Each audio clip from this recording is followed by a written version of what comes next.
All right. This video is a quick overview of Article 3. So you can find this information on the page number 1 of your guided notes packet. So Article 3 is the article in the Constitution that details the setup of like the judicial branch. So everything courts can be found in Article 3.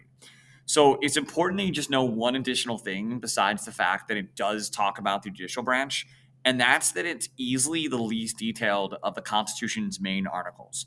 So any part of the Constitution that specifically relates to a branch, this is the least amount of detail that's given to any one of those branches. And if you look, right, you can actually see um, each article, how many words in the article, and then the overall percentage of the 4,379 words in total in the Constitution that article is responsible for.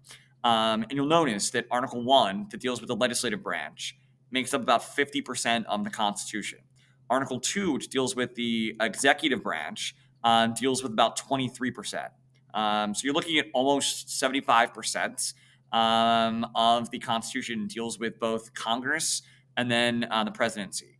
And then you look at Article 3 that deals with the judicial branch, and only 377 words, right? That's only 8% of the entire Constitution.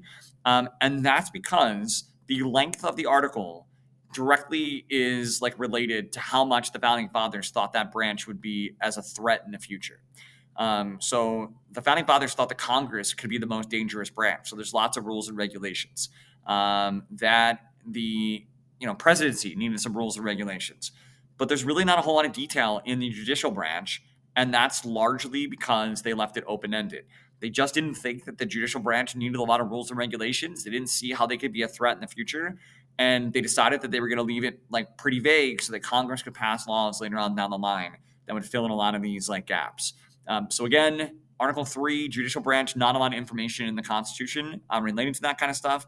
And again, that's largely because they didn't see that branch as a threat that needed lots of rules and regulations.